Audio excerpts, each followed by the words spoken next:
오늘 7번째 강좌 사회를 높이는 21세기 민족주의 포럼 대표 정혜랑입니다. 반갑습니다. 날씨가 굉장히 덥죠. 오늘 여기는 조금 전철역 기관에서 걸어오고 있어서 굉장히 더우셨을 것 같습니다. 이 더우신 가운데도 국학에 대한 애정을 가지시고 이렇게 강의를 들으러 오신 여러분들께 감사하는 인사를 드립니다. 자, 오늘 7번째 강의인데요. 지금까지 저희가 국학의 필요성을 3강을 했고 국학과 정체성을 3강을 했습니다. 그래서 1년 12강 중에 이제 반환점 정도죠. 이제 하반기에 들어가고 있습니다. 국학과 역사로 이제 지금부터 7, 8, 5월 국학과 역사를 하면은 이제 이 더위가 갈 것 같습니다. 그 중에 첫 번째 7강 고대사 논쟁입니다. 오늘 이 고대사 논쟁 강의를 해주실 김찬경 박사님은 국학연구소 연구원이시고요. 중국 조선족 자치구에 있는 연변대학교에서 고구려사를 연구하셨습니다. 고구려의 땅에서 고구려사를 연구하셨네요. 그래서 박사학위를 받았고, 물론 고구려가 거기만 땅인 건 아니죠. 그렇지만 이제 고구려의 아주 주요 기상이 있는 이런 거죠. 그리고 당시에는 이제 중국의 공부공정이 본격화되기 전이어서 국내 여러 연구자들에 비해 고구려를 비롯한 우리 고대사 자료들을 더 풍부하게 접할 수 있었다고 이렇게 할 수 있겠습니다. 박사학위를 받고 귀국하셔서는 조금 특이한 활동을 하시는데요. 뭐 특이하다고 볼 수도 특이하다고 말해도 되나 모르겠는데요. 아무튼 주한미군 철수운동본부 의장을 맡아서 실천 활동을 주로 하셨습니다. 원래 공부하시는 분들이 이거 잘 안 하시는데 공부와 실천을 겸하신 분이다 이렇게 볼 수 있겠죠. 그리고 인하대 고조선연구소 연구 교수 등을 맡아서 고조선 연구에 매진하고 계십니다. 현재는 인하대를 떠나서 국학연구소 연구원을 맡고 계십니다. 조금 전에도 얘기했습니다만 우리가 이제 지금 2018 국학 원래 강좌를 해서 절반을 지금 했습니다. 그런데 이 원래 강좌는 여기 나와 있습니다만 사단법인 국학연구소와 21세기 민족주의 포럼이 공동 주최하고 그리고 통일뉴스가 후원하고 있습니다. 지금 보면 오늘은 뭐 대부분 이전에 오신 분들이 있고 새로 오신 분도 한 5분 계시긴 한 것 같은데 그래서 이 전체적인 그 강의 맥락은 아실 텐데 그래서 이제 우리가 그 국학과 민족주의 만나다 이런 걸로 해서 그래서 이제 그 6강을 했는데 역사 문제 이제 국학과 역사 특히 고대사 다음번에는 이제 현대사를 하겠습니다만 이 고대사 논쟁이고 굉장히 흥미진진한 거죠. 그런데 마침 이 부분에 관해서 많은 이 자료를 갖고 계시고 조예가 깊으신 임찬경 박사님을 모시고 강연을 듣게 돼서 대단히 기쁘게 생각을 합니다. 자, 그러면은 임찬경 박사님을 모시고 국학과 역사 고대사 논쟁을 듣도록 하겠습니다. 박사님께서 한 1시간 20분 정도 강의를 해주시고 그리고 한 30분 정도 질문을 하는 걸로 이렇게 하도록 하겠습니다. 자, 그러면 큰 박수로 박사님을 맞이해 주시겠습니다.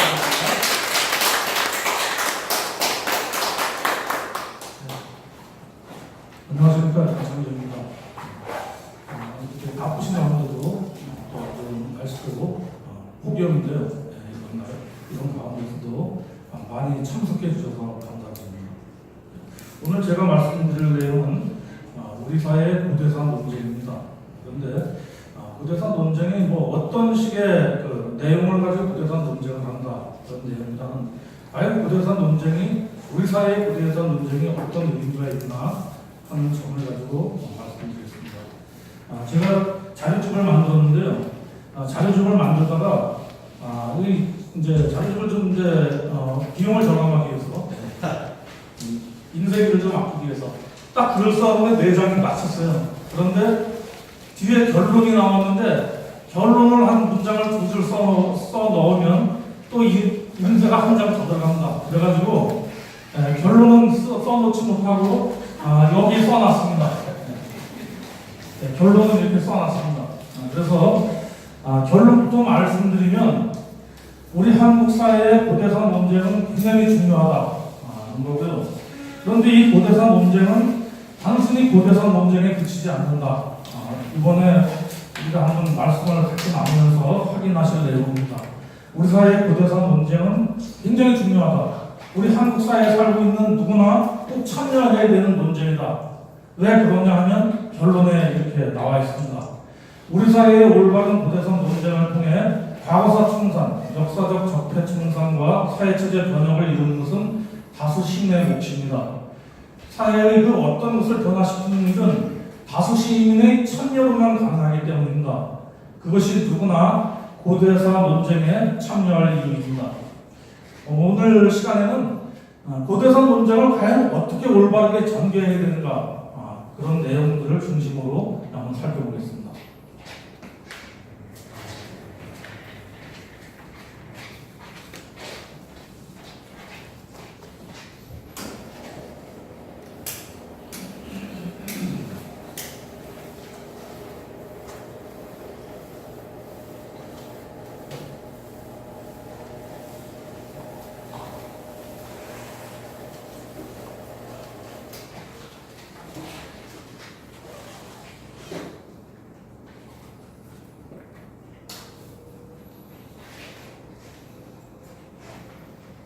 오늘 말씀드릴 순서는 우리 사회 고대산 논쟁의 실태와 수준을 한번 먼저 살펴보겠습니다. 그 다음에 고대산 논쟁 중 우리 사회에서 가장 첨예하게 논쟁되고 있는 문제, 우리 역사의 시작과 관련된 문제인데요. 이 문제를 어떻게 해결하느냐에 따라서 우리 역사 서술이 달라지거든요. 그래서 계속 논쟁되고 있는 것이 위만조선의 위치와 한사군의 실체 문제입니다. 이 문제를 간단히 살펴보고요. 다음에는 우리 사회 고대사 논쟁의 주요 쟁점들이 많은데 실제로 따지고 보면 그 쟁점들은 사대사관과 식민사관에 의해 왜곡된 것들이다. 분명히 그렇습니다. 그래서 그 문제를 간단히 말씀드리고 다음으로 우리 사회의 고대사 논쟁을 진전 및 해결하기 위한 방법을 한번 말씀드려보겠습니다. 먼저 우리 사회 고대사 논쟁의 실태와 수준, 이것을 사례를 통해서 한번 말씀드려보겠습니다.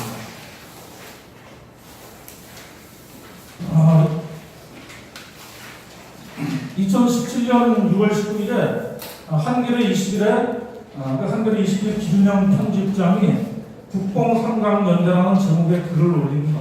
이 글은 우리 사회의 그 고대산 논쟁을 일으키는 고대산 논쟁을 지금 진행하는 어떤 그 사람들을 국뽕삼강연대라는 이런 표현을 썼습니다. 이 국뽕삼강연대는 뭐냐면 그 사람들이 얘기하는 사이비 역사학자, 그 사람들이 얘기하는 이 제사학자, 이걸 갖다가 사이비 역사학자라고 이렇게 모면하는 이런 명칭을 쓰는데 그 사이비 역사학자, 그 다음에 일부 정치인들, 역사에 관심 있는 일부 정치인들, 그 다음에 독립운동 유공자 후손, 이렇게 3자를 갖다가 국뽕삼강연대라는 이렇게 다소 비하적인 표현을 써서 지금 우리 사회의 고대산 논쟁을 벌이는 사람들이 뭔가 문제가 있다. 왜 잘 서술되어 있는 우리 역사를 가지고 문제 삼느냐 하는 이런 식의 이 글을 올리게 됩니다. 그러자 이제 당연히 반박을 하게 되죠. 그래서 이 국뽕삼강연대에 소속된 그렇게 볼 수 있는 이덕일 그 한가람 역사문화소장이죠. 역사에 대해서 뭐 많은 글을 쓰시는데 이분이 반박글을 올리고 2차례 반박글을 올리고 그런데 이제 여기서 누가 이제 이 논쟁에 뛰어드냐면 한겨레 통신원 그 고대사 연구 모임이 이제 한겨레 통신 주주 모임이 있거든요. 주주가 우리나라에 광범위하게 널려 있는데 그 주주들이 이 문제를 가지고 한번 논쟁을 하게 됩니다. 그래서 이 사람들이 이제 거기서 고대사 연구 TFT라는 걸 꾸리는 거죠. 이제 고대사에 관심 있는 사람들이 꾸려서 2차례 논쟁을 하게 됩니다. 이제 기륜형, 한겨레 21 기륜형 편집장이 이제 국뽕상강연대란 제목에서 쓴 글은 뭐냐면, 당시 이제 일본의 역사 왜곡에 맞서기 위해서 국회에 동북아 역사 왜곡 특별대책위원회라는 걸 만들었거든요. 거기에 이제 지금의 문화부 장관이 이제 도동환 장관도 있고 뭐 많은 국회의원들이 포함되어 있었어요.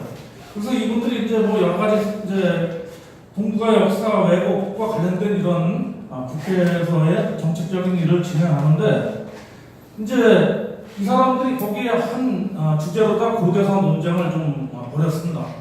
그래서 이 기륜형 편집장이 그걸 이제 비판적으로 얘기한 겁니다. 특유의 유사 역사학에 경도된 것으로 보이는 일군의 학자들이 영향을 끼친 것으로 판단된다. 이들의 집착한 문제는 한사본 문제다.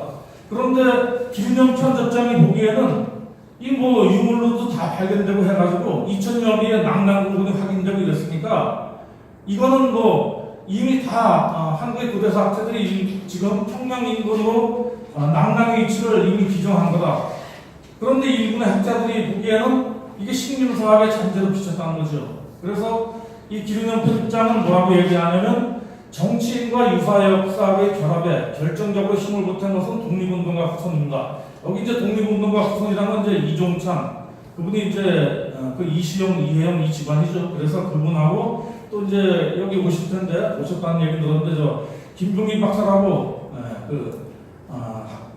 김승학, 독립운동가 김승학의 그 혼자죠. 그분, 이런 분들이 여기 참여하고 있으면 독립운동가 후손들이 많이 참여하고 있는데, 그러니까 이 사람들이 볼 때 유사 역사학자, 그 다음에 이제 정치인, 뭐 이런 도종환 의원을 포함한, 지금은 장관인데 도종환 장관 같은 이런 정치인들, 그 다음에 이제 독립운동가 후손들이 국뽕상강연대라는 걸 만들어가지고, 신성부가침의 국뽕상강연대를 만들어서 우리 사이에 이런 고대사 문제를 벌이고 있다, 이렇게 비판을 했습니다.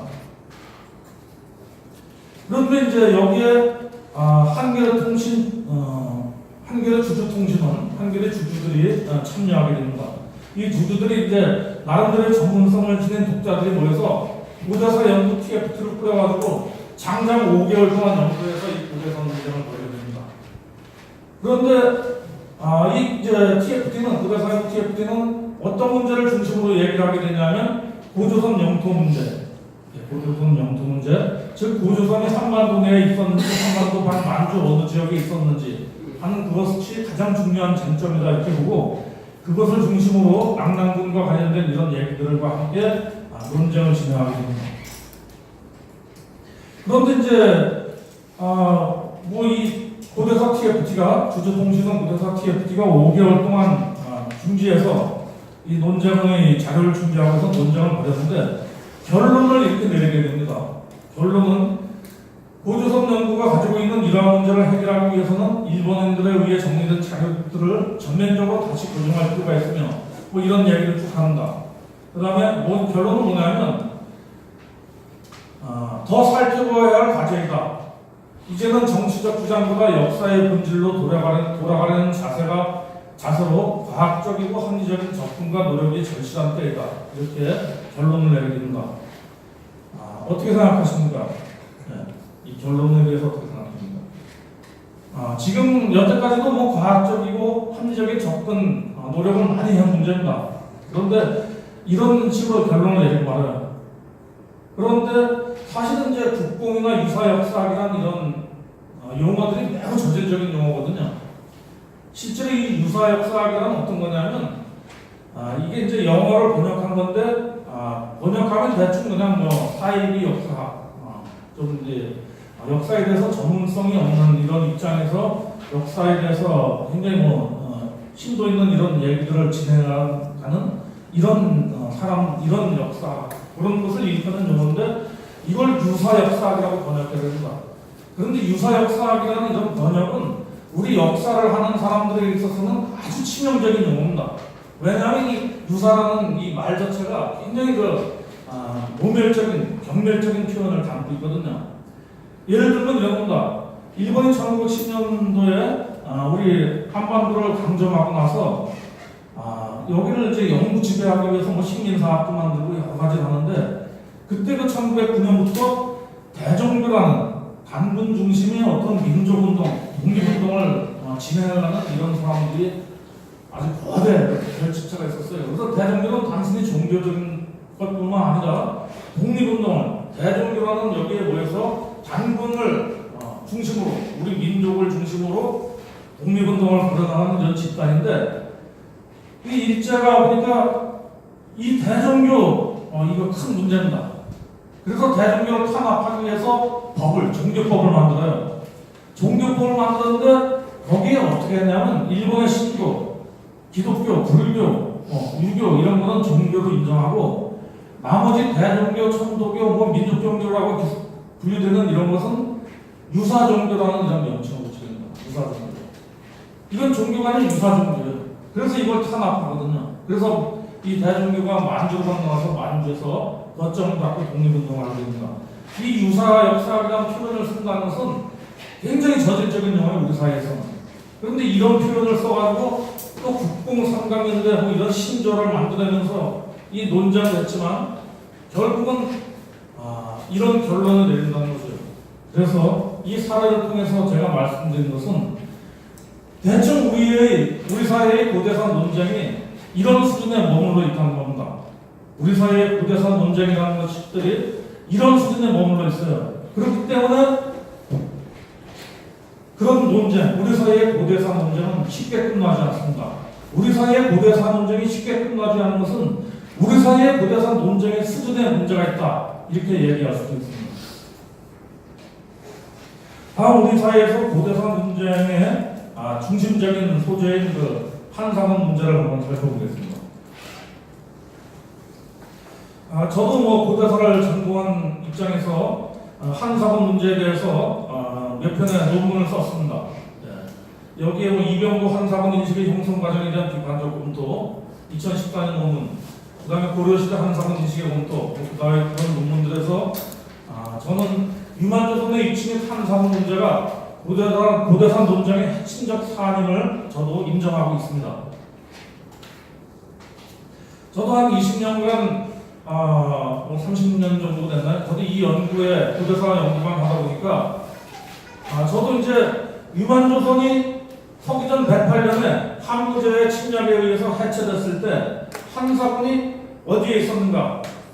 결국은 유만조선이 어디에 위치하고 있었다가 한무제에 의해서 해체되고 거기에 한사군이 설치되었는가? 저도 나름대로 그 위치를 파악하고 있습니다.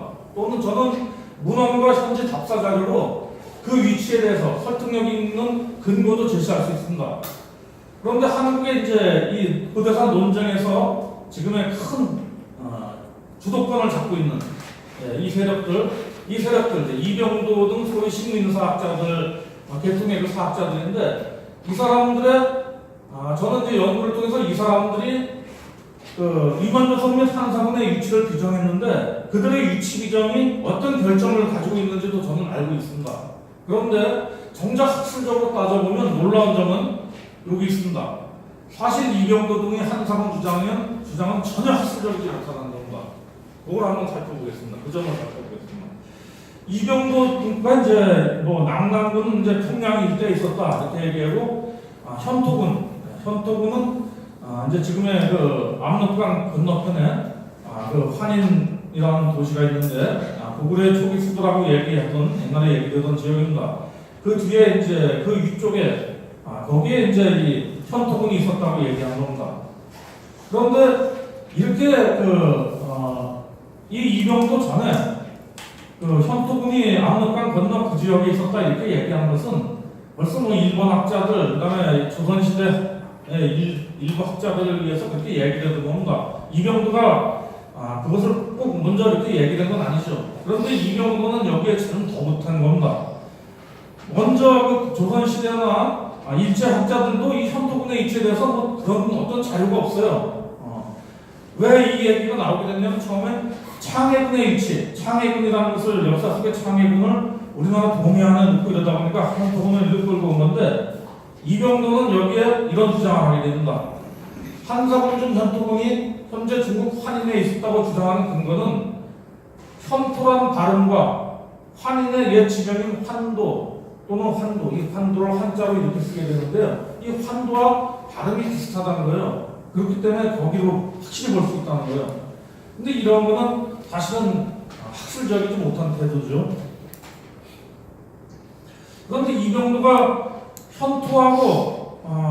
현토군을 그쪽 지역에 비정하는데 지금의 압록강 중류 일대에 현토가 있었다고 비정하는데 그런 비정을 이병도가 어떻게 얻어냈는가 그런 내용이 이병도에 관련된 그 기록에 나옵니다. 그건 뭐냐면 이제 윤무병이라는 우리나라 학자가 있어요. 그 윤무병이 고고학을 하는 사람인데 이 사람이 이제 이병도 우리나라의 모든 그 사학계에 있는 지금 대학 교수들, 서울대 출신들, 대학 교수들 대부분은 이병도의 제자입니다. 그래서 이 윤무병 씨도 이병도 선생님 밑에 가서 배우게 됐는데 그때 가서 배웠을 때 이제 자기가 직접 만나면서 들은 얘기예요. 자기가 서울대 박물관에 근무하기 앞서서 이제 이병도 선생을 이제 자택으로 찾아가서 한국 고대사에 대한 가르침을 받는데 그때 이제 이병도가 자기가 현토군을 어떻게 그 압록강 중류 일대에 규정하게 됐나 얘기하신 겁니다. 그건 뭐냐면 이게 아무리 생각해도 이병도 선생이 아무리 생각해도 이게 잘 풀리지가 않는 거예요. 해결의 신발을 얻지 못하고 있던 채 하루는 뒷간으로 들어가서 용변을 보고 있는 동안에 갑자기 영감이 떠오르는 것처럼 문제가 해결되느라고 얼굴에 웃음을 키우시면서 그 내력을 들려주셨다는 거예요. 네. 이병도 선생이. 이게 윤무병 씨가 쓴 국외 선생과 사적 답사라는 그 책에 나와 있습니다. 이건 사실적인 기록이거든요.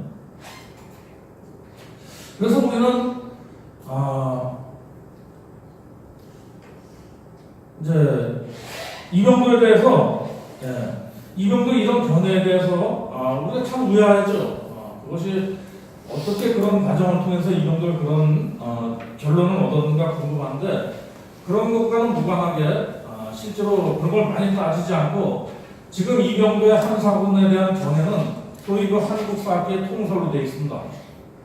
우리 학계에 한국사학계에 많은 사람들이 지금 대학교에 강단에 있는 사람들, 서울대학교 출신들, 이병도 제자들은 그것을 지금까지 통설로 유지하고 있죠. 이 통설이라는 건 뭐냐면 학계의 어떤 다수 견해일 수도 있는 거고 이것은 일종의 권력입니다. 한국 권력과 같은 거거든요. 그것이 사실이든 아니든 관계없는 거예요. 학자 다수가 그걸 통설로 만들어서 사회에 강금하게 유포시키는 거거든요. 그런데 지금도 한국의 여러 학자들이 이 주장을 하고 있고 이걸 가지고 논쟁을 벌이고 있습니다. 그런데 정작 이병도의 이 견해에 대해서 그 후반 누구도 학술적인 심층적 검토를 해보지 않았다는 겁니다. 그래서 이런 얘기를 할 수 있죠. 이런 그 이병도의 한사고 문제, 그다음에 이병도와 관련돼서 이병도의 고대사 서술에 나오는 여러 문제가 지금 한국 교과서를 그대로 규정하고 있는 그런 얘기들인데 그런 것에 대한 오류는 이병도의 이런 학술적인 성과들을 비판 없이 수용해서 우리 사회에 지금 유지시키고 있는데 문제가 있다. 그런 점을 지적할 수 있습니다. 이병도로부터 그 후학에 비판적으로 이어지면서 한국 사학계의 고대사 오류들을 만들고 있는 문제들은 한산 문제, 고조선의 위치 문제, 위만의 족계 문제. 위만이 과연 연나라 사람인가 아니면 동호라고 당시 있던 그 사람들인가 아니면 조선 사람인가 이런 문제. 그 다음에 부여와 고구려의 초기 위치인 강역 문제, 사만과 예및 옥조의 위치 문제, 삼국과 외의 관계 등 전부 이게 지금 이병도가 만들어놓은 그 고대사의 틀 속에서 지금 우리 학계가 아직도 그것을 못 벗어나고 있는 겁니다. 그런데 이런 것을 제대로 비판해 보지 못했다. 우리 사회는 특히 그 이병도의 후손들은 제대로 이것을 비판해 보지 못했다는 겁니다. 그래서 이제 최근 그 이도학 선생은 이병도의 그 한국고대사 연구 성과 대부분에 대해서 실증성을 학술적으로 상세히 검토한 적이 있습니다. 그래서 이도학 선생이 내린 결론은 이병도의 여러 고대사 관련 서술은 실증이 없고 미검증 상태라는 것이다. 이렇게 결론을 내렸습니다. 그래서 앞으로 우리가 이제 이병도의 이런 여러 학설들을 제대로 한번 검토할 기회를 반드시 가져야 될 거라고 봅니다. 고대산 논쟁 그 주요 쟁점들의 속성, 이것을 한번 살펴보겠습니다. 우리 사회 그 고대산 논쟁이 이루어지는데, 그 고대산 논쟁들의 여러 쟁점들이 있죠. 그 쟁점들의 속성은 모두 그 일종의 사관에 의해서 왜곡되어 있다, 이렇게 볼 수 있습니다.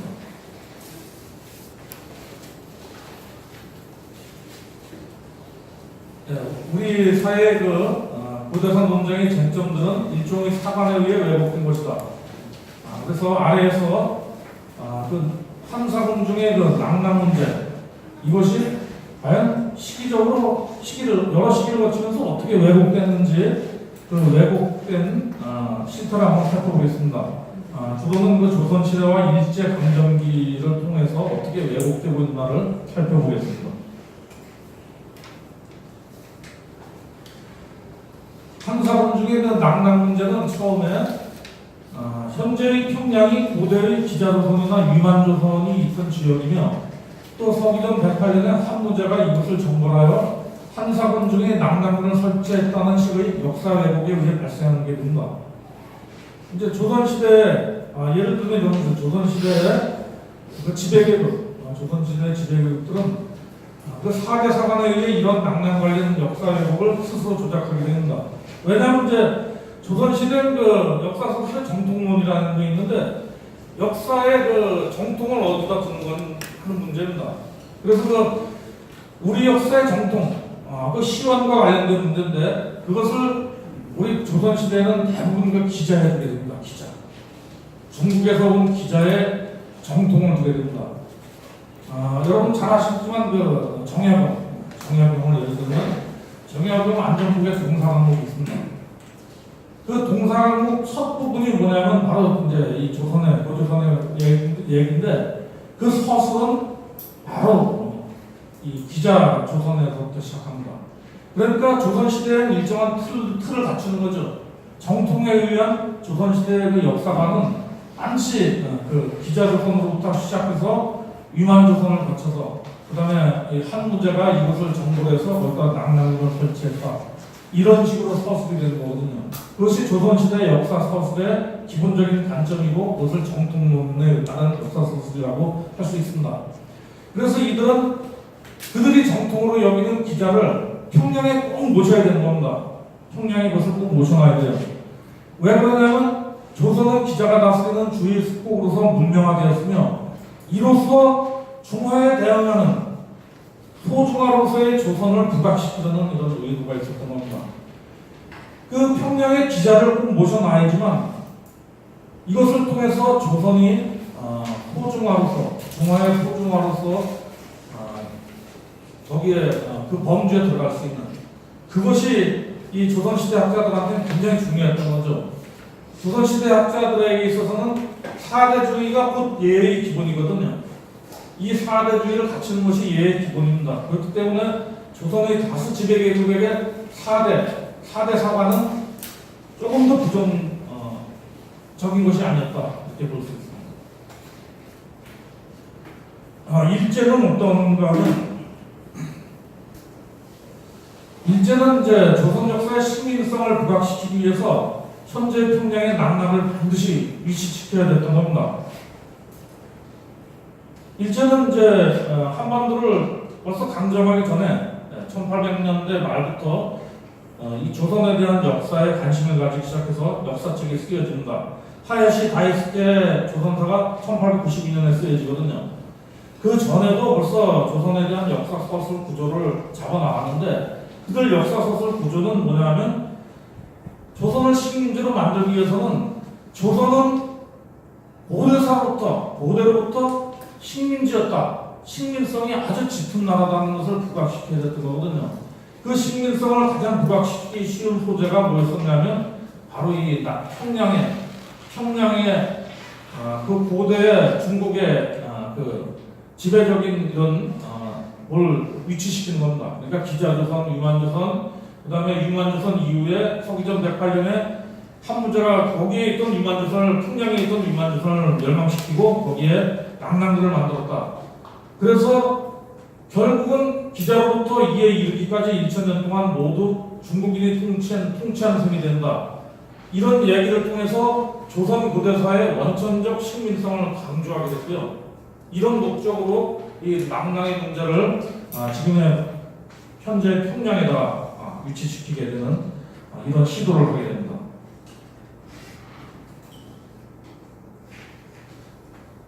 여기는 이제 이 자료는 이 1903년에 중국 상해에서 조선사란 책명으로 번역 출판됐을 때 서문입니다. 이 원래 글은 일본 학자가 쓴 글이죠. 일본 학자가 그 역사책을 조선에 관한 역사책을 썼어요. 조선사란 역사책을 썼는데 이것을 왜 중국 상해에서 번역했냐면 이제 아편 전쟁 이후 일본, 중국 사람들도 주변 국가에 대해서 다른 인식을 가질 필요가 있었어요. 그 전에는 아편 전쟁 이전까지는 중국이 우리 조선은 자기의 속국이죠.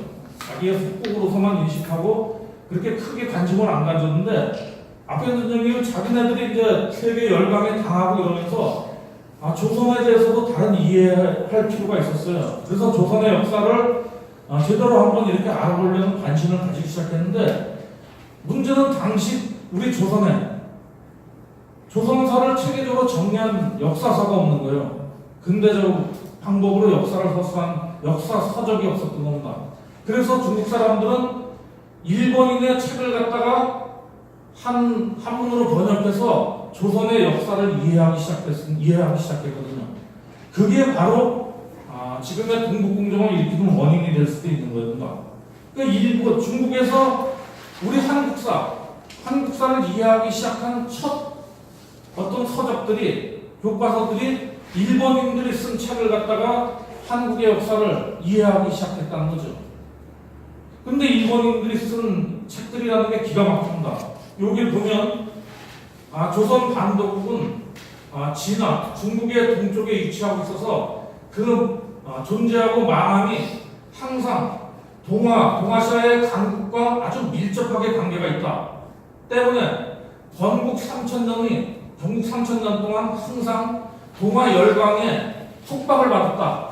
그래서 일찍이 단 하루도 독립해 본 적이 없다는 거예요, 조선은. 네. 여기 있죠, 여기. 일찍이 하루도 독립해 본 적이 없다는 거예요. 그래서 이제 다음에 기자하고 얘기부터 쭉 나오는 겁니다. 이런 역사책을 가지고 중국에서 일본인들이 이렇게 쓴 역사책을 번역해서 우리 한국사를 이해하기 시작했거든요. 그래서 나중에 우리 독립운동가 이시영 선생은 이런 중국인들이 또 이걸 보고 쓴 역사책들을 비판하는 그런 내용을 아주 긴 장문으로 쓰게 됩니다.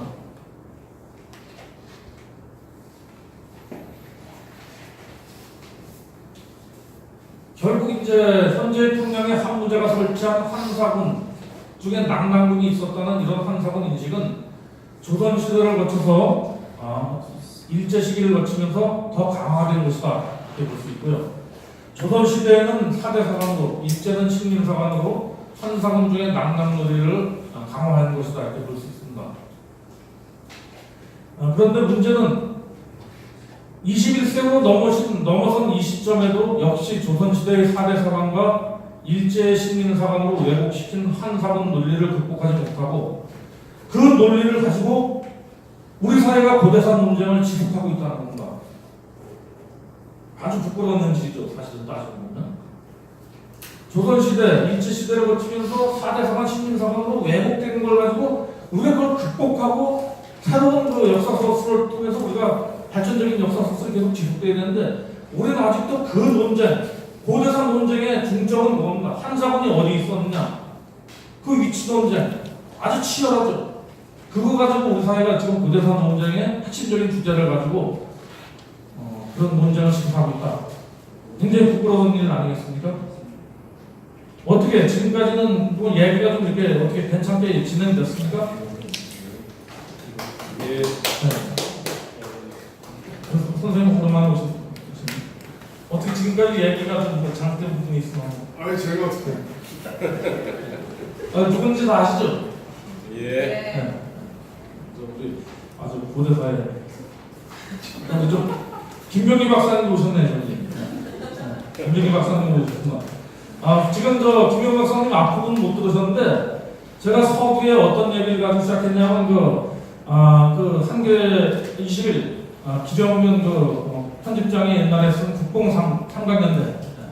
국공삼강연대로다가 그 얘기보다 얘기 시작했습니다. 아까도 말씀드렸다시피 그 기정면 편집장이 한겨레 21 편집장이 국공삼강연대라는 그 글을 써서 이제 고대사 논쟁을 한겨레 그 주주들을 하고 벌였는데 그 결론은 뭐 실제로 아까 확인했듯이 아무 결론이 안 나는 거예요. 우리 사회 고대사 논쟁의 수준이 그 정도다. 그렇기 때문에 우리가 이 고대사 논쟁을 극복하지 못하고 지속하고 있다. 그런데 그 고대사 논쟁의 내용이라는 것은 사실 따지고 보면 굉장히 우리가 좀 부끄러운 것들이다. 이런 얘기를 지금까지 했습니다. 이제 사실은 그런 이제 고대사 논쟁의 이제 핵심적인 한상원 문제를 가지고 논쟁을 하는데 이제 조선시대, 방금 말씀드렸다시피 조선시대, 그 다음에 또 일제시대를 거치면서 이게 위치가 지금 뭐 한 평양이다. 거기에 기자조선, 유만조선, 한사군의 낙랑까지 있었다 그랬는데 그런데 고려시대까지만 해도 그런 인식이 없었다는 겁니다. 고려시대에 쓰여진 1145년에 김부식이라는 고려의 김부식이 삼국사기라는 책을 쓰게 됩니다. 그런데 이 삼국사기를 잘 분석해 보면 이건 제가 그냥 제 억지를 부리는 게 아니라 삼국사기라는 책을 잘 분석해 보면 어떤 식으로 서술이 되어 있냐면 고구려 첫도읍을 서술합니다. 근데 고구려 첫 도읍을 이제 이병도 지금 뭐 이런 쪽의 사람들은 고구려 첫 도읍을 어디냐면 압록강 중류 요 일대에 여기 이제 남남군 기자조선, 유만조선 요 대동강 일대에 있었고 유만조선이 이제 여기 있었는데 유만조선도 여기 있었죠. 그런데 한무제가 여기 와서 이거를 무너뜨렸어요. 멸망시켜가지고 여기다 낙랑군을 만들고 여기다 진공군을 만들고 뭐 임등군을 만들고 여기다 현도군을 여기 만들었다는 거거든요. 그런 논리를 폈고 이병도 이제 그런 사람들도 그렇게 주장하고 있어요. 그래서 압록강 중류일 때 여기 이제 지반이라는 데가 있는데 여기 이제 한이라는 지역 있어요. 거기가 고구려 첫도읍이다. 이렇게 지금까지 얘기되고 소위 이게 한국 사기의 통설입니다. 그런데 1145년에 작성된 이 삼국사기를 잘 읽어보면 삼국사기 지리지에 분명하게 기록되어 있어요. 고구려의 첫 도읍은 이 요하라는 강입니다. 이 요하를 건너 서쪽으로 여기 의무로산이라는 산이 있거든요. 여기 아주 예쁜 산이 있습니다. 요 의무로산 일대에 있다는 겁니다. 그래서 삼국사기에는 뭐라고 썼냐면 김부식이 거기다 분명히 써놨어요. 왜 고구려 첫 도읍이 이 지역에 있었는지 알게 됐냐 하면 이 고려 시기에 이 고려의 사신들이 요 나라를 방문하게 됩니다. 요 나라를 방문하는 사신들이 왕래하면서 확인을 했다는 거예요. 고려의 사신들이 여기서 고려에서 쭉 이쪽에 요 나라의 그 여러 지역들을 왕래하면서 이 지역에 유화를 서쪽으로 건너서 하루 정도 가니까 하루 이틀 가니까 여기 의무도산이 있고 막 이런 지역인데 여기 고구려 첫 도읍이 있었다는 거예요. 확인했다고 확인했어요. 그러니까 요즘 말로는 답사로 확인한 겁니다. 답사로. 그래서 여기다가 고구려 첫 도읍을 잡아놨어요. 그런데 더 중요한 사실은 이 삼국사기 기록을 쫙 보면 고구려의 제사 기록들이 나옵니다. 이 고대사에서 제사라는 건 참 중요하죠. 고대사에는 왕위가 계승되는데 그 왕위 계승이라는 건 뭐냐면 그 왕에서 정통성을 물려받는 사람이거든요. 다음 왕을 물려받는다는 것은 정통성을 물려받는데 이 정통성을 물려받는 사람은 그 자기에 대한 그 조상에 대한 제사 이걸 안 지낼 수가 없죠. 그래서 시조에 대한 조상에 대한 제사를 굉장히 중요시하는데 삼국사기 초기 기록에 보면 이 고구려 첫 도읍에다가 졸본입니다. 고구려 첫 도읍 졸본에다 삼국사기에 분명히 썼어요. 졸본에 시조묘를 만든 거예요. 시조묘를 만들어요. 그런데 이 시조를 만들었는데 삼국사기 쪽 보면 삼국사기 제사지가 있어요. 제사 관련된 전문 내용만 기록한 부분이 있는데 그 삼국사기 제사지에 보면 거기에 제사를 갔다 온 기록들이 딱 있어요. 왕들이 시조모에 가서 제사 지낸 기록들이 쭉 나오는데 그 기록 보면 초기서부터 600 몇 년까지, 620 몇 년까지 이 지역에서 졸본에 가서 계속 제사를 지낸 겁니다.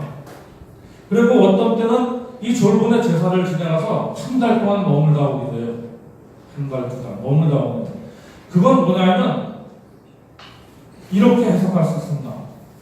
고구려는 졸본이라는 곳에 첫 도읍을 만든 이후에 그곳에 가서 시조묘를 거기에 만들고 계속 제사를 지내러 갔다. 제사 기록이 계속 남아있는 것은 고구려는 졸본이라는 지역에 첫 도읍을 세우고 이것을 600 몇십 년까지, 610 몇 년 전까지 빼앗기지 않았다. 이렇게 볼 수 있습니다. 그렇다면 고구려 첫 도읍은 여기에 어디 있었다는 거고 이 지역 일대, 이제 여기 이렇게 표시한 것은 A라고 표시된 건 고구려가 요만했다는 게 아니고 고구려 중심지를 표시한 거고요. 네, 고구려 중심지를 대충 표시한 겁니다.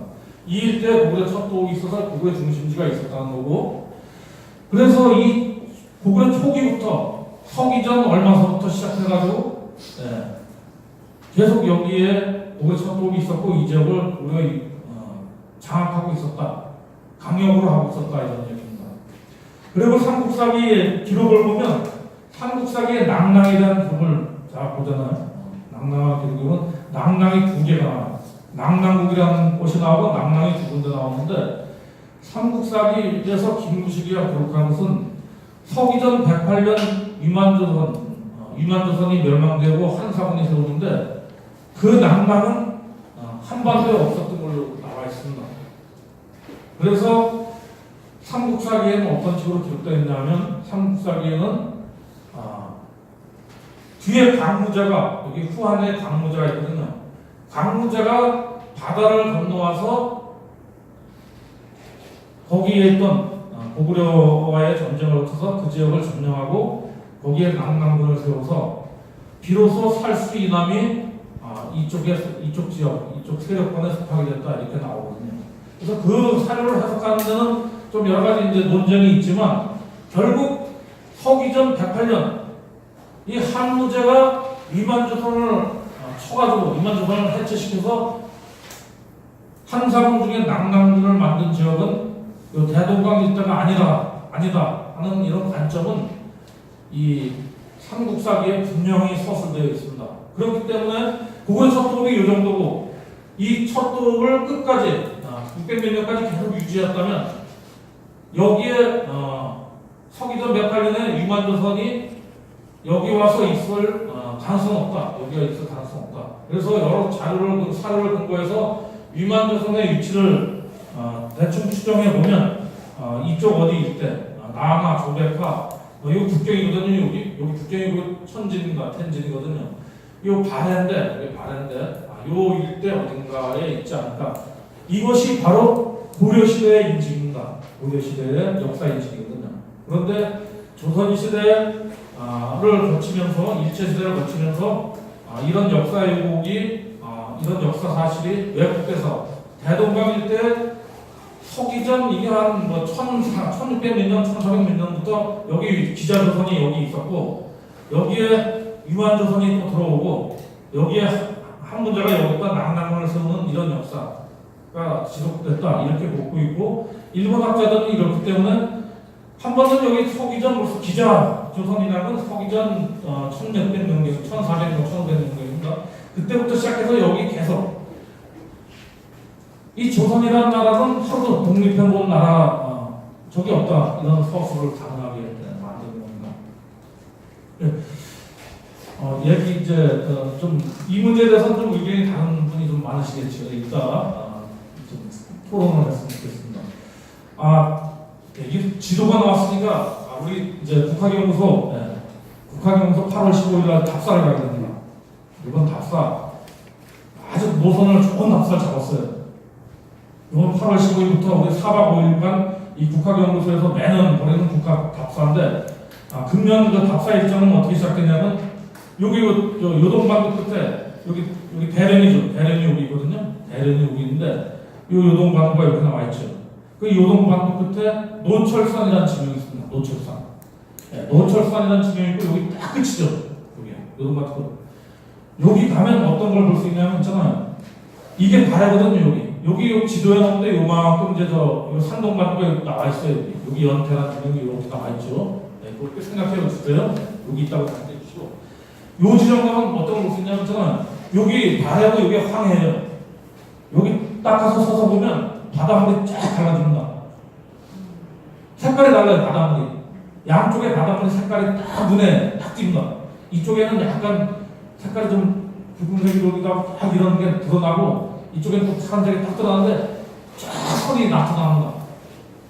이게 이제 중국에서 뭐냐면 황발해 경계선이라고 해요. 황해와 발해의 경계선이라고 해요. 그래서 여기 쭉 선이 나타납니다. 그래서 여기서 그걸 보고서 차를 타고서 여기 이제 무덤군이 있거든요. 여기 서기전 한 400년 전국 시기부터 한나라 시기 무덤군이 있는데 그 무덤군을 보고 여기 이제 요양에 가서 요양의 고대 성곽들을 보고 그다음에 쭉 따라가면서 여기에 이제 고대 발해 갈석산이라고 얘기되는 중국에서 갈석산이라고 얘기되고 이제 논쟁이 되는 산해만 일대를 보고 여기 일대 이제 고구려 관련 유적들을 보고 이쪽으로 가면서 여기 이제 또 창주라는 데가 있어요. 중국 창주. 이 창주라는 데 중요한 유적들이 많습니다. 이 창주라는 데가 무제대라는 유적이 있어요. 무제대. 그 무제대가 뭐냐면 한나라 무제가 올랐다는 그런 곳이 이제 무제대인데 큰 분덕을 만들어서 올랐어요. 굉장히 옛날에 방대했는데 지금 많이 무너졌습니다. 그 무제대는 뭐냐면 역사 기록에 나와 있어요. 여러 역사 기록에 나와 있는데 무제가 이제 이 태산에서 공선을 하고 이 발해를 따라서 와서 갈석을 들렸다가 여기에 무제대를 쌓고 이쪽을 바라봤다는 거거든요. 그래서 여러 사료를 검증해보면 뭐냐, 이 무제대라는 것은 한나라 무제는 여기까지 와본 거예요. 여기까지. 여기 이상은 금단의 땅이에요. 이 바다도 건널 생각을 못했던 시절이거든요. 가장 한나라의 무제가 가장 북쪽까지 와본 지역. 거기에 무제대를 쌓고 북쪽으로 또 동쪽으로 바다를 보고 북쪽으로 멀리 바라봤다는 거거든요. 그게 무제대입니다. 그리고 요 밑에 무제대 아래쪽에 그 천동사라는 지역이 있어요. 천동사. 지명이 천동사인데 뭐냐면 이제 진나라 진시황이 아주 이런 거 전부 좋아하잖아요. 신선에 이런 불로 장생에 이런 신선들의 약을 구하려고 이쪽을 많이 오게 되는데 고대 사람들은 고대 중국인들은 여기 발해 여기 요만큼이 발해잖아요. 발해에 삼신산이 있다 그랬어요. 삼신산. 동래범장 영주 이런 삼신산이 거기 있어서 거기에 신선들이 사는데 신선들이 불로 장생의 약을 가지고 있다는 그런 생각을 하고 있었고 그래서 이걸 사야 되는데 이 발해가 당시에는 굉장히 이거는 이쪽을 건너가고 생각을 못하고 이 발해만 해서 이거는 신기해 바다예요 이게 그 당시에. 그런데 이 발해라는 이런 인식은 중국인들이 명확히 가지고 있었어요. 사마천의 사기에 보면 발해에 관련 기록이 2차례 나오는데 실제로 사마천은 이 발해를 직접 와봤거든요. 한무제를 따라서 태산을 왔다가 이걸 갈석이라는 지역을 거쳐서 여기까지 다 와서 발해를 본 사람입니다.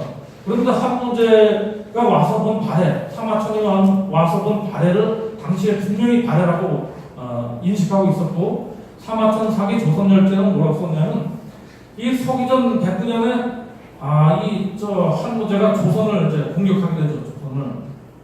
조선에 대한 전쟁을 벌이는데 그때 그 사마천 사기 조선열전에 뭐라고 써 있냐면 제 나라에서 누선장군 양복의 군대가 누선장군 양복의 제 나라의 제수들 이런 사람들 끌어모아서 병사 7층을 만들어가지고 배에 태운다. 배에 태워가지고 발해를 건너서 조선을 쳐나가는 겁니다. 그 발해가 어디냐 바로 여기입니다. 사마천이 인식한 발해인데 사마천이 인식한 발해가 여기인데 사마천이 조선열전에 분명히 썼어요. 제 나라에서 병사 7천을 배에 태워서 조선을 공격하러 가는데 발해를 건너갔다는 겁니다. 발해. 이쪽을 건너간 게 아니에요. 동해를 건너간 게 아니에요. 발해를 건너갔어요. 그러니까 그렇다면 뭐냐? 사마천이가 이 서기전 109년에 이 나라 군대가 누선장군 양복이 제 나라의 병사를 이끌고 발해를 건너가서 치러왔던 유만조선이라는 것은 이 어디 여기 어디 있지 않을까 어디 할수 있습니다. 우리 고대사에서는 사관에 따른 왜곡 이걸 뭐 흔하게 볼 수 있습니다. 뭐 많지 사례들은 굉장히 많은 걸 볼 수 있는데 통일신라 뭐 다 아시겠지만 통일신라도 이것이 왜곡된 개념입니다. 통일신라는 이제 하야시 다이스케 아까 또 인용했죠. 하야시 다이스케 조선사에 처음 나오는 용어입니다. 하야시 다이스케가 1892년에 이 조선사라는 책을 완성했을 때 당시 상황은 어떤 상황이냐면 이 청나라 이 조선을 식민지로 만들기 위해서는 청나라의 예속 상태에 있는 것처럼 보이는 그 관계를 단절시켜야 되는 겁니다. 청나라로부터 조선을 단절시켜내야지만 이 조선을 마음대로 침략해가지고 식민지로 만들 수 있거든요. 그래서 모든 논리를 동원해서 조선은 청나라에 원래 무관하다. 청나라는 무관한 나라다. 독립국이다. 청나라하고 다른 나라라는 그런 논리를 많이 만들어내야 되거든요. 그때 만들어낸 논리입니다. 책을 저술할 당시 청으로부터 조선을 역사적으로 분리시켜내기 위해 신라와 당의 대립 및 신라에 의한 당의 축출을 강조하는 과정. 그런데 이 조선이라는 나라는 중국하고는 역사적으로 좀 무관하다. 니네 청나라가 조선에 대해서 어떤 예속국이다, 관할권을 가진다, 뭐 이런 주장을 할 수가 없다는 것을 강조해야 되거든요. 그러기 위해서 신라가 당을 축출한 사실, 그걸 강조하면서 통일신라라는 걸 만들어내게 됩니다. 일제에 의해서 이것이 조작됐는데 당시에 이제 조선에서는 조선의 일부 지식인들 이런 사람들은 이 서술을 받아들이게 됩니다. 1892년에 조선사라는 책이 나오고서 현채라는 당시 조선의 학자가 정부에 있는 정부 관료도 있던 학자가 우리 역사를 서술하게 돼요. 역사를 서술하게 되는데 그 역사 서술을 이 조선사를 토대로 하게 되고 이런 내용들을 그대로 받아들이게 됩니다. 이런 내용들을 그대로 거기다가 받아 적게 되거든요. 그런 과정에 이제 통일시라는 얘기가 정착이 됐는데 이런 얘기는 뭐 다 아시죠? 이 세키노 다다시가 이제 통일신라를 굉장히 이제 좀 부각시켜 준다. 그래서 이제 석고랑 금관총, 서봉총 이런 걸 발굴하게 되면서 대단히 이제 이걸 과장하죠, 성과를. 그래서 통일신라는 이제 조선 문화 근원이고 민족의 자부심으로 이렇게 부각시키면서 1930년대 이후에 이 통일신라를 우리 민족의 형상과 민족 문화의 연원으로서 서술하는 경향이 생겨나게 됩니다. 그런데 이제 이런 경향은 해방 이후에도 계속 이어지는 거거든요. 해방 이후에 이제 이런 역사를 청산하지 못한 세력에 의해서 이것이 계속 이어져요. 그리고 이제 우리 사회가 또 경상도 이쪽 많이 집권하지 않습니까? 경상도 집권 많이 하고 또 그쪽 세력들이 아직까지도 한국 사회에 많이 지금 지배계층의 상당수가 조선 시대 그쪽도 아직까지 뭐 이어진다 그래 이게 맥이 이어진다 그런가 그렇게 인식하고 있거든요. 그래서 이제 신라를 이제 많이 부각시키게 되는데 이제 박정희 뭐 예를 들면 박정희 같은 사람도 이 통일신라를 상당히 강조하죠. 화랑 얘기하는 거 화랑 좋은 소재죠. 화랑 국가를 충성하고 이런 충효 이런 거 의리를 강조하고 이런 거 있잖아요. 이런 거 군사 정권에서 아주 좋은 소재는 이순신 화랑. 그래서 이런 형식으로 통일신라가 용어가 만들어져서 그 개념이 정립된다. 그러니까 식민사관도 작용을 하지만 더 중요한 건 있지 않습니까? 민족주의, 일종의 민족주의도 작용을 해서 역사 왜곡은 더 강하게 이루어진다. 민족주의의 어떤 일관념인데 식민사관과 함께 그게 민족주의라는 것, 왜곡된 민족주의죠. 민족주의도 작용하고 있다. 이렇게 우리 주위에서는 고대사에 관련돼서 상당히 왜곡돼서 알려지는 얘기들이 많이 있습니다. 이런 것도 뭐 소개해서 될지 모르지만 책 소개해서 책 장사는 아니고요. 제가 요즘 아주 재미있게 읽은 책, 다 아시겠지만 신사임당 그녀를 위한 변명입니다. 신사임당 그녀를 위한 변명. 이런 책이 요즘 나왔는데 아주 요즘 제가 재밌게 읽었어요. 이건 뭐냐면 신사임당에 대해서 우리가 뭐 굉장히 우리 조선 우리 한국에서 지금 잘 알려졌잖아요. 강릉에 가게 되면 아주 신사임당 관련해서 잘 만들어놨죠. 그런데 신사임당의 이런 얘기들은 허구라는 거죠, 사실은. 이거는 허구입니다. 이것은 만들어낸 신사임당을 영웅화시킬 필요가 있었던 거거든요. 그 영웅화의 시작은 어디서 시작되냐면 조선시대에 시작됐는데, 조선시대에 이율곡의 제자가 김장생이라고 있어요. 김장생이라는 사람인데, 이 사람의 제자가 송시열이에요. 근데 이 사람이 이율곡이 돌아가신 이후에 이율곡을 굉장히 이제 부각시켜주는 과정인데, 그 과정에 이 신사임당도 부각되는 겁니다. 그리고 나중에 이제 김장생이나 이제 송시열이 왔을 때는 송시열은 또 나름대로 이걸 더 부각시킬 이유가 있었어요. 이 신사임당을. 신사임당이 우리의 어머니상으로다가 어머니상, 이율곡 같은 이런 큰 거인을 길러낸 어머니상으로다가 부각을 시켜줘요. 이것은 이제 해방 이후에 이승만 정권, 박정희 정권을 거치면서 또 부각시킨 겁니다. 결국은 우리나라 집회까지 얼굴이 돼갔죠. 그래서 이 책은 이제 그런 이야기를 딱 했어요. 우리가 알고 있는 역사 사실, 고대사에 우리가 알고 있는 역사 사실에 대해서 그 한 부분의 얘기를 신사임당을 통해서 했는데, 잘못 알고 있는 우리 역사 사실이다 이런 얘기했는데, 우리 주위에는 이렇게 왜곡된 사실이 많죠. 그 왜곡에는 뭐가 작용하고 있냐? 이제 다시 이후에 살펴보시겠지만 사관이라는 것이 작용하고 있다. 그래서 우리의 고대사 논쟁을 극복 제대로 하려면 그 사관에 의해서 왜곡된 실체를 바로 알아내면 그 극복의 어떤 열쇠를 찾을 수 있다. 그런 것을 깊게 보지 않고 고대사 논쟁을 벌이는 겁니다. 자료를 잔뜩 가져요. 낭낭 주장하는 사람도 거기 고고학적 자료 같은 거 다 가져요. 고고학적 자료, 문헌 자료 가지고 논쟁을 하는데, 그런 사실들이 왜 만들어졌냐를 먼저 이해하게 되면 그런 여러 자료는 구체적인 것일 수 있다. 이렇게 얘기했습니다. 그러므로 위에 낭낭, 통일신라, 이런 신사임당 관련된 역사 왜곡에서 보았듯 우리의 고대사 문제를 접할 때 무엇보다도 그 쟁점들이 어떻게 왜곡되었는가 하는 점을 먼저 명확하게 검토해야지만 올바른 논쟁에 접근할 수 있다.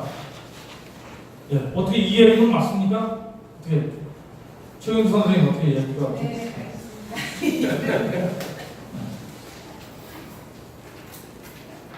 그래서 다음으로는 우리 사회의 그 고대사 논쟁을 진전 및 해결하기 위한 어떤 방법을 한번 같이 한번 보시겠습니다.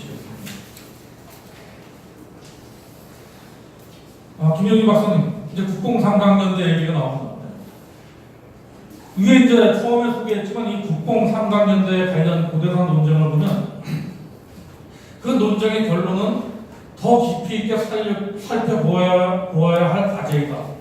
이제는 정치적 주장보다 역사의 본질로 돌아가려는 자세, 과학적이고 합리적인 접근과 노력이 절실한 때라고 했습니다. 자, 더 공부하자는 거예요. 더 과학적이고 합리적으로 한번 접근해보고 노력해보자는 거예요. 우리가 노력 안 하는 거 아닌데 더 노력해보자는 거예요. 결론을 유보하는 거예요. 시간이 얼마큼 됐지? 8시 4분. 요 얘기까지만 하겠습니다. 그래서 여러분 어떻게 생각하십니까? 이것이 합리적인 결론일까요? 그래서 생각해보면, 더 나아서 생각해보면 논쟁을 일으킨 기준형 편집장, 한겨레 21 기준형 편집장은 물론 거기에 반론을 제기해보려고 길리너 편집장이고 국공삼강연대라는 이런 단점에 반대해보려고 그 한겨레 통신 한겨레 주주통신원들이 거기서 역사를 잘하는 사람들이 모여서 TFT, 특별 그 TFT를 고대사 TFT를 꾸려가지고 5개월 동안 자료조사를 하고 연구해서 논쟁을 했는데, 그 사람들도 이 고대사 연구 TFT도 역시 그 문제를 해결할 철저한 의지는 역시 없었다. 그 문제는 논쟁은 하되 그 문제를 해결하고 할 그런 의지는 약하지 않았는가. 그렇기 때문에 그런 수준으로 논쟁 아닌 논쟁을 하나 갖고 그것을 기사화하고 그리고 그치고 맙니다.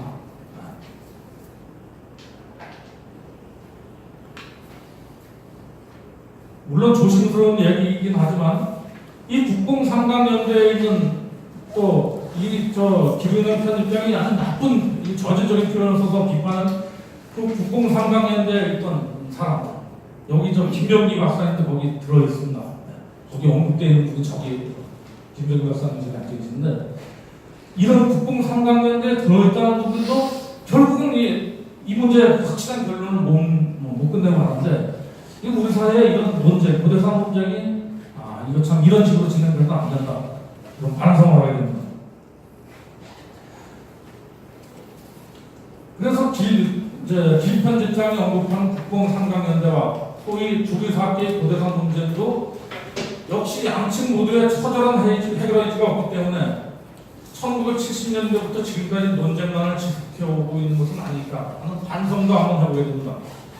이 국공 삼강연대 이렇게 해서 이번 나왔던 이 논쟁은 사실 오래된 거거든요. 1974년에 이제 우리 한국 정부에서 이제 국정교과서라는 걸 만들게 돼요. 그래서 그 국정교과서 이렇게 만들게 돼서 시안이 나오고 그러니까 거기에 이제 안호상 박사 이제 또 이런 그때 벌써 이종찬 이런 분들도 같이 하셨는데 이런 분들이 나서가지고 문제를 제기하게 되고 이게 이제 신문의 고대사 파동이라고 이제 보도되는 거거든요. 1977년, 78년, 79년 사회적인 논쟁이 되는 겁니다. 그래서 우리 사회에서 이 한사건 문제를 비롯해서 몇 개 항을 이런 역사 서술을 우리 바꿔야 된다 하는 것을 주장을 하고 이것이 소송까지 가고 이렇게 해서 이게 80몇 년, 90년대까지 이어오지만 아직 그냥 논쟁만 되고 있는 거거든요. 그래서 현재 우리 모두 우리도 마찬가지로 주위의 첨예한 역사 쟁점들이 직접 스스로 나서서 꼭 해결해야만 하는 것이란 각각의 처절한 인식도 없이 고대사 논쟁에 참여하거나 혹은 간전하기 때문에 이런 논쟁이 뒷불이되지는 않는가. 차라리 촛불 집회하듯이 전부 나서서 그냥 대거 일어나서 꼭 바꿔야 되겠다는 의지 가지고 관철시켜내야 되는 것들이 아닌가. 이게 그냥 해결할 의지, 논쟁을 버리고 논쟁이 끝나는 거예요. 그 논쟁의 수준도 낮을 수 있다. 이런 얘기를 할 수 있습니다.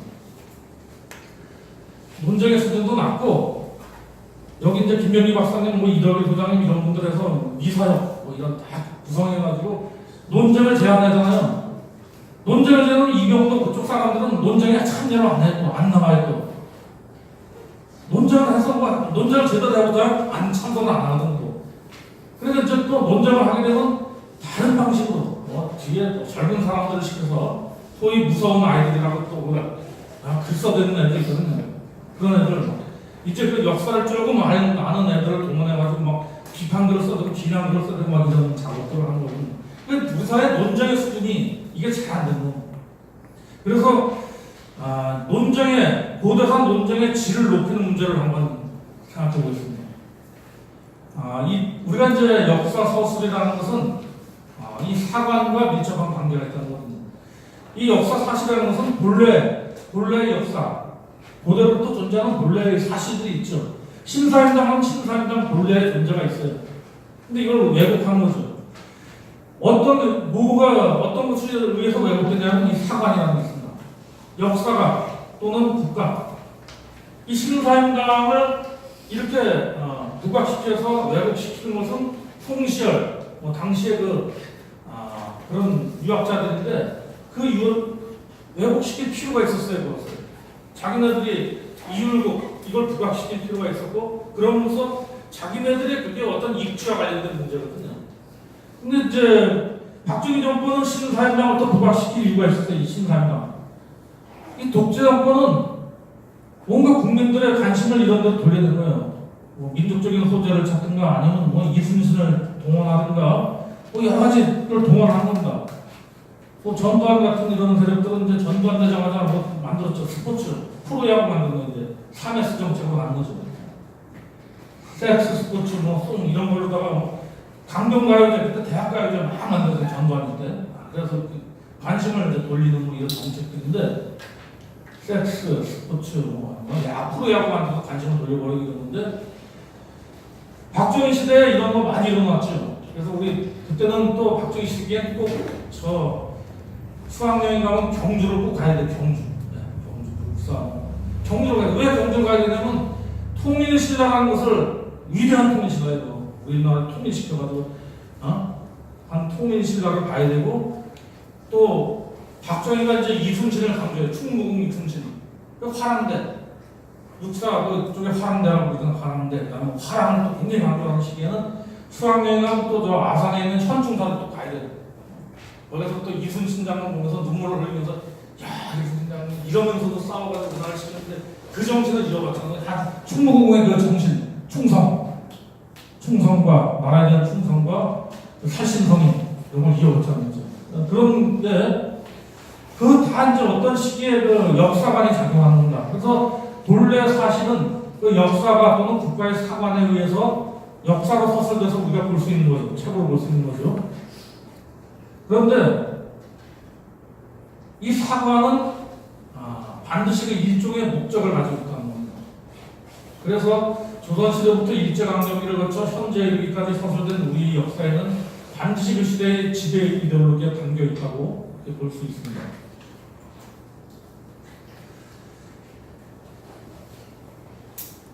그러면 어느 시점에서 과거 역사를 비판적으로 검토해서 극복하려는 고대사 논쟁을 올바로 시작하려면 시대에 따라 그 사실 왜곡에 작용한 이데올로기로서의 사관을 명확히 파악해야 하며 그 서술에 작용했던 사관을 배제하고 우리의 민중적 시각으로 역사를 재해석해낼 수 있어야 한다.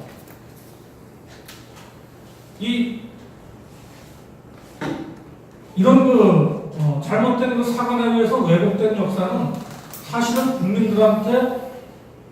국민들의 역사 발전, 국민들의 발전한테 아무 도움이 안 되는 거예요.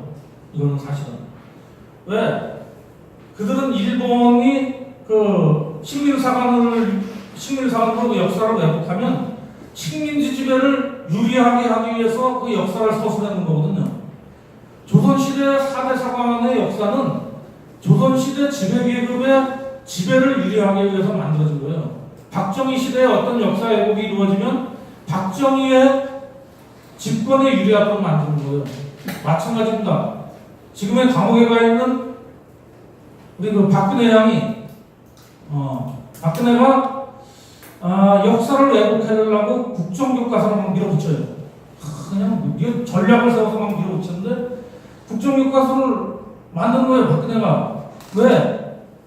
자기의 집권에 유리하기 때문이거든요. 자기의 집권에 유리하기 때문에 이렇게 만든 거지.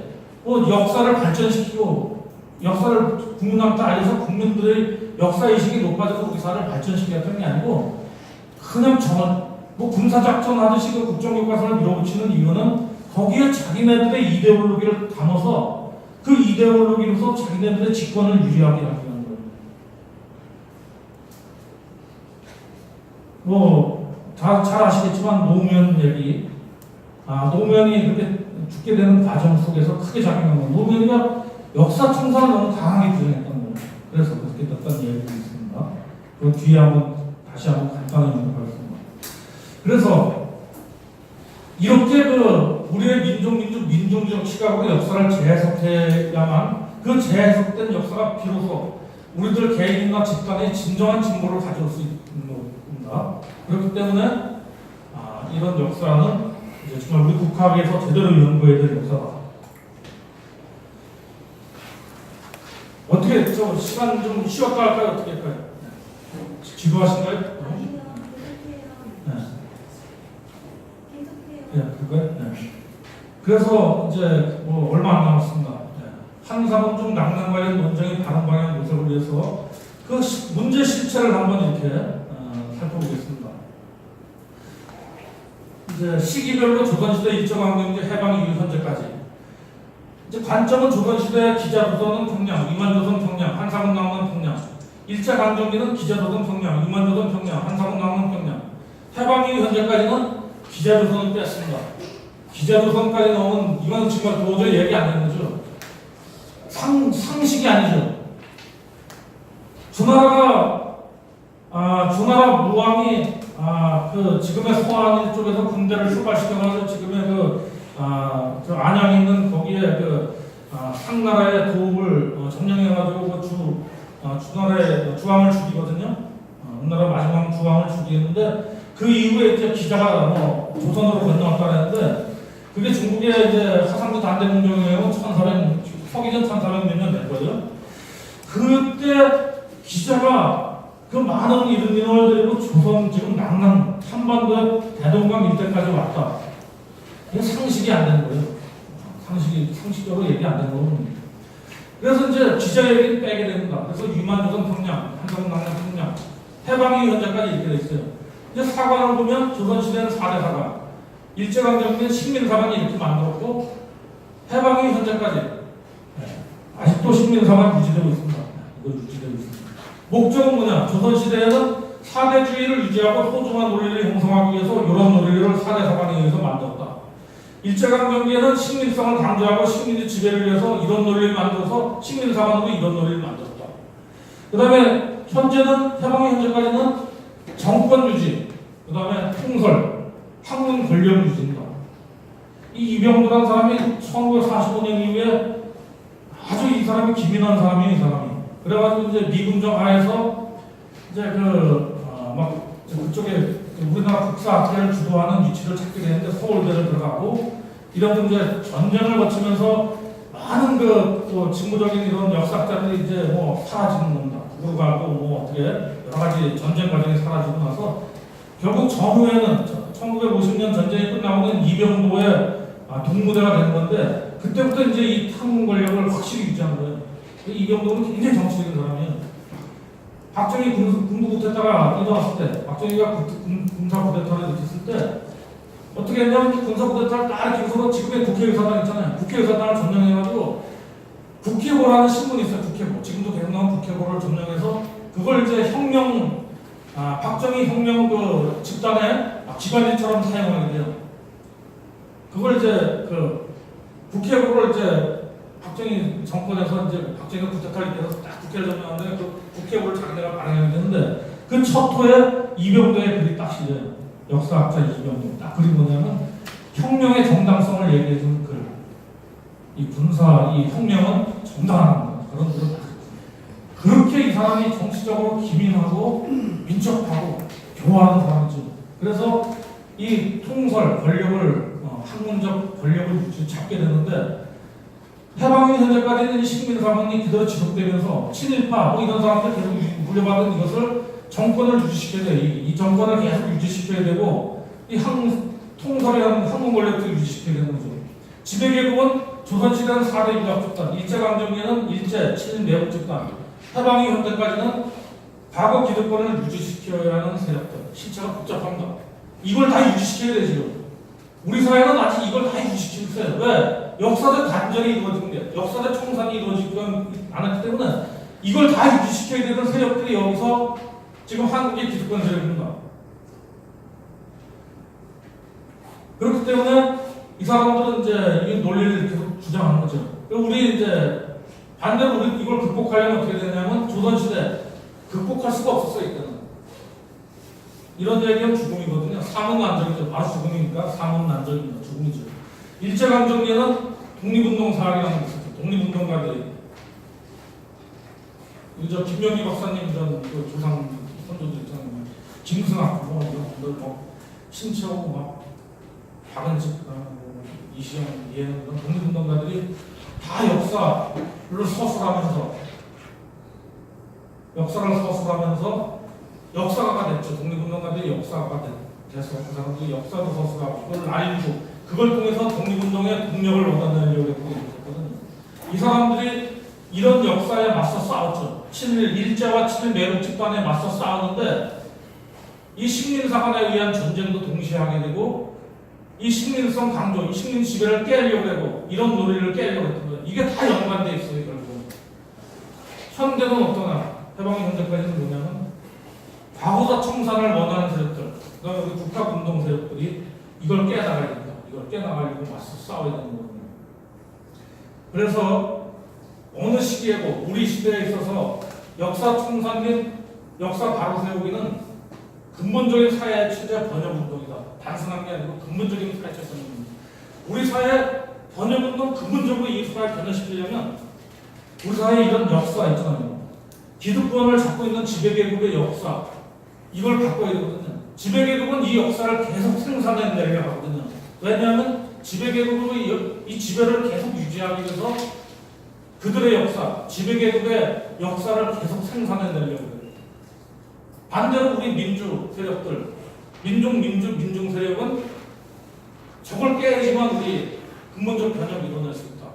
그런 얘기할 수 있습니다. 그런 의미에서 노무현 얘기를 잠깐 하면 이거는 이제 국제신문 칼럼입니다. 2017년 12월 28일 국제신문 수석 논설위원 김미선이라는 분의 논설인데 뭐 잘 아시겠지만 노무현 대통령이 2009년 5월 23일 돌아가시고 나서 그때 이제 한원국에서 같은 경우는 26일날 수업이 있었어요. 근데 24일날 학생들한테 전화해가지고 23일날 노무현 대통령 돌아가시고 24일날 학생들한테 전화해서 수업 주제를 26일날 수업 주제를 바꾼다.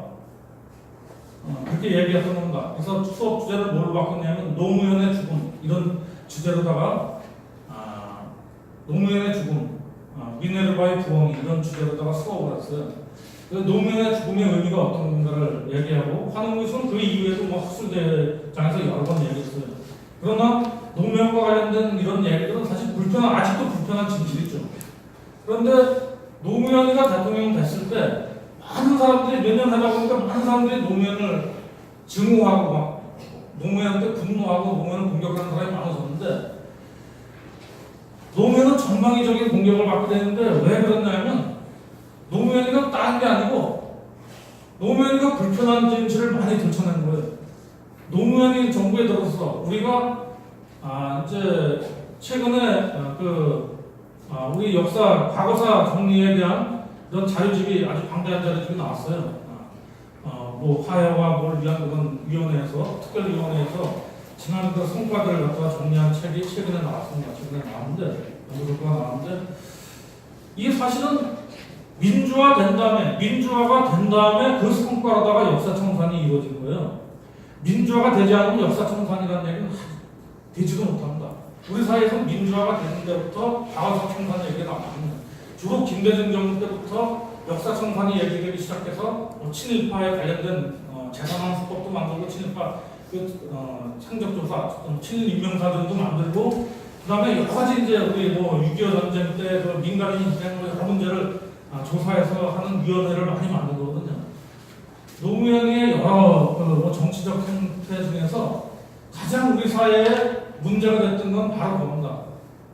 그 문제는 제대로 이루어지지 않은 친일 청산의 문제고 그것에 기생하고 있는 대한민국 지배계층의 정통성의 문제이고 그것이 만들어낸 왜곡된 의식의 문제이다. 그것이 실타래처럼 얽혀서 이념 문제가 되고 남북 문제가 되어 우리의 발목을 꼼짝달싹 못하도록 만들어왔다. 그것은 우리 모두가 시주하는 침묵의 카르텔이었다. 이 침묵의 카르텔, 여기엔 여도 야도 없어요. 여도 야도 없어요. 그러니까 여당, 노무현과 같은 정당이 있더라도 그 사람은 노무현에 속한 정당에 있는 정당 소속원이지만 결국은 그 사람은 지배층이에요, 지배층. 지배계층의 한 일원으로서 이 침묵의 카르텔의 일원인 거예요. 그들도 엄연한 지배층이었고 침묵의 카르텔의 일원이었다. 그런 그 구조 속에서 노무현의 이런 죽음도 연관이 있다. 역사 청산이라는 작업은 사실 좀 위험하기도 하죠. 위험하기도 한 작업이죠. 조선시대의 이런 역사 청산 얘기하면 바로 죽음이죠. 그런데 또 우리 독립운동가들이 일제강점기에 역사 청산을 얘기하는 거죠. 그래서 그 사람들도 탄압받고 쫓겨다니고 감옥에 갇히고 죽었죠. 현재도 마찬가지 입장에서 생각해 볼 수 있습니다. 현재도 우리 역사 청산 꼭 해야 되죠. 그것이 어렵더라도 꼭 해야 될 일은 꼭 해야 된다. 누구나 우리는 논쟁에 참여할 이유가 있습니다. 우리 결론. 현재 우리 사회의 그 국학 연구자들에게는 고대산 논쟁을 통해서 반드시 과거 청산을 이루고 우리 사회의 역사를 바로잡음으로써 올해도 왜곡되어 온 불평등과 모순의 사회 구조를 근본적으로 바꿔내겠다는 혁명적 자세가 필수적이라고 하겠다. 우리 국학연구도 마찬가지입니다. 국학연구라는 것은 국학이라는 이 자체가 민족적이고 민주적이고 민중적이고 한 특성을 지니고 있는 거거든요. 왜곡된 정권에서 국학을 주도해서 연구하면 국학이 제대로 안 됩니다. 왜곡된 정권에서 역사를 서술하면 그 역사 서술이 우리 국민들한테 아무 도움이 안 되거든요. 우리가 왜 박근혜 정부의 그 국정교과서를 저지해냈느냐? 그 박근혜 정부에서 그런 국정교과서를 만드는 그 국교사는 역사를 왜곡하게 되는 거거든요. 잘못된 정권에서 반민족인 정권에서 국학을 연구하는 국학이 잘못된 겁니다. 근데 저는 이렇게 생각해요.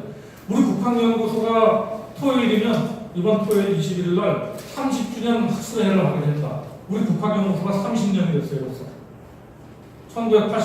1988년에 세워져가지고 지금까지 국학연구소가 30년을 국학연구 활동을 벌여왔습니다. 많은 논문들을 국학연구라는 논문집을 발간했고 알소리 많은 자료들을 발간했습니다. 여기 김동환 선생님, 최경주 간사님 많은 분들이 우리 신우영 박사님 많은 분들이 해주셔서 이렇게 만들어냈는데 이 국학이라는 것 이거 지난 국학연구소 30년 동안 국학연구소는 정부나 혹은 그 어떤 기관의 금전적인 재정적인 또 정책적인 지원을 하나도 받지 않았어요. 이것이 우리 국학 연구의 현주소입니다. 대한민국 국학연구소의 현주소예요. 중국이나 일본은 국학을 국가에서 주도해서 정책적으로 지원하고 국학을 양성하거든요. 대한민국은 그렇지 않아요. 우리 국학연구소 지난 30년 동안 정부나 어떤 기관의 재정적인 정책적인 지원받지 못했습니다.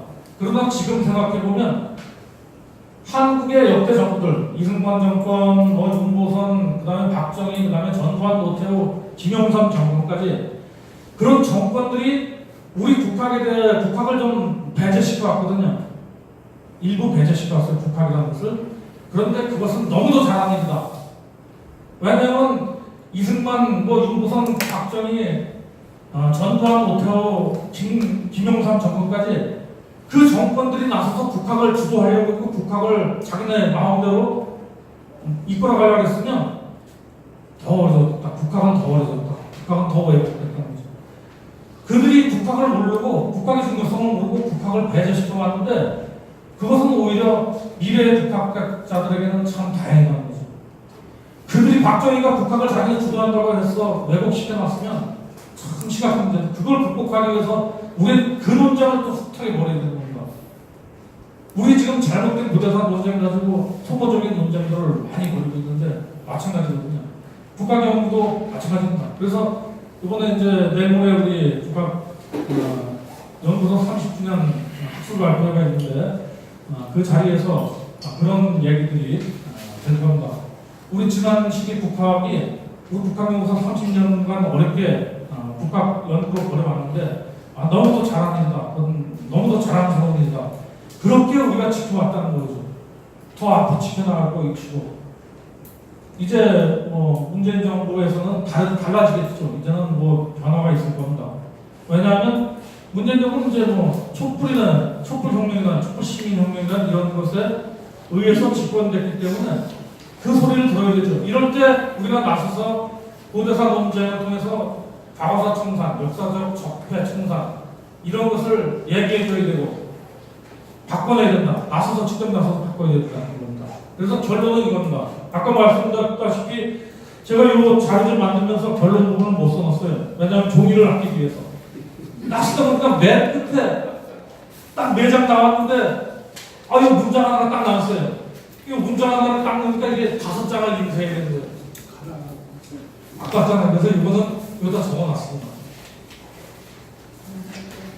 결론은 이겁니다. 우리 사회의 올바른 고대산 논쟁을 통해서 과거사 청산, 역사적 적대. 이제 저는 그런 생각을 하고 있어요. 역사적 적폐 청산 운동을 제가 한번 나서서 해보려고 해서 열심히 해보려고 했는데 그래서 이 용어를 만들었어요. 역사적 적폐 청산을 역적 청산, 역사적 적폐를 조주받은 들은 역적이더라고요. 역적 청산 한번 뭘 위원회를 만들어서 범국민 위원회를 한번 만들어서 해보려고 지금 구상하고 있습니다. 역사적 적폐 청산, 우리 사회의 올바른 부대산 운정을 통해서 과거사 청산, 역사적 적폐 청산과 사회 체제 변혁을 이루는 것은 역시 다수 시민의 몫이다. 사회의 그 어떤 것을 변화시키는 일은 다수 시민의 참여로만 가능하기 때문이다. 그것이 누구나 고대사 논쟁에 참여할 이유이다. 꼭 고대사 논쟁에 참여하게 된다. 참여하는 이유는 분명합니다. 변화시켜야 되거든요. 이 고대사 논쟁이 있죠. 이거를 학술적으로 풀 수 없는 겁니다. 이거를 뭐 아까 그 한겨레 주주들이 고대사 TF를 만들어서 연구해서 논쟁을 벌이면서 결론은 뭐라냐면 과학적으로 더 자료를 공부해서 과학적으로 한번 더 연구해보자는 거예요. 그렇게 연구 안 하는 게 아닙니다. 이미 거기에 대한 사실조사, 관련 사실조사는 다 돼 있고 뭐가 잘못되고 뭐가 옳은가는 분명한 겁니다. 그러다 무슨 그걸 바꿀 수 없어요. 왜 바꿀 수 없냐면 그 기득권이라는 권력이라는 것을 우리가 그것을 정리할 수 있는 힘이 있을 때만이 이것을 바꿀 수 있는 거지. 지금 이거는 학문적 논쟁은 아니에요. 지금 그들이 가지고 있는 이쪽 아까 국공 삼강연대라고 막 그 논리를 받는 그 사람들이 자료가 없고 학문적으로 뒤떨어져서 못 이기는 게 아니고 국민들 다수를 참여시켜가지고 시민들 다수 참여시켜서 그것을 풀어나가야 되는 겁니다. 그것을 풀어나가야 되는 거지. 학술적 논쟁의 영역을 넘어섰다. 지금 학술적 권력을 가지고 있는 사람들은 그 사람들은 학술적 논쟁으로 극복할 수 있는 그 한계를 넘고 있다는 겁니다. 그래서 우리 사회가 더 민주화되고 더 나아진다면, 더 앞으로 진전된다면 그때 시민의 힘으로, 다수 시민의 힘으로 이걸 바꿔낸다는 겁니다. 지금의 잘못된 역사 교과서를 누가 만들려고 하면 시민들이 나서서 그걸 막아낼 수 있고 마찬가지거든요. 이제는 우리 한국사 전체, 고대사는 물론 현대사 전체를 바꾸는 시도를 해주고 그것은 모든 사람이 나서서 해야 된다. 그리고 거기에 우리 국가경서, 또 우리 통일수 잘 아시겠지만 정말 우리 민족을 거쳐서 최고의 언론입니다. 저도 통일뉴스는 잘 알죠. 저도 옛날에 제가 이 박사학위를 하고 와서 중앙경찰서운동본부 활동을 할 때 그때 숱하게 통일뉴스 우리 김채환 기자님 또 우리 지금 같이 사시고 계시는 우리 홍정민 기자 통일뉴스 기자였죠. 잘 아시는데 우리 바꿔나갈 수 있습니다. 바꿔나가야 되는데 우리 연구도 부지런히 하지만 많은 시민들이 역사의식을, 역사에 대한 관심을 가지고 고대사 논쟁에 참여해야 됩니다. 참여해야 돼요. 근데 고대사 논쟁에 참여하는데 그냥 참여하면 안 되고 지금 말씀드린 것처럼 올바른 방법, 올바른 논쟁의 방법을 파악해야 되는 거죠. 그건 뭐냐면 저것이 왜 왜곡됐는가, 낭만 문제가 왜 저렇게 왜곡됐는가를 바로 알면 그것을 논쟁에서 해결해 나갈 수 있는, 논쟁을 극복해 나갈 수 있는 뭔가를 터득하게 되죠. 그리고 그것을 더 많은 사람들이 공유하면서 해결해 나가야겠다. 그런 말씀을 드리겠습니다. 감사합니다.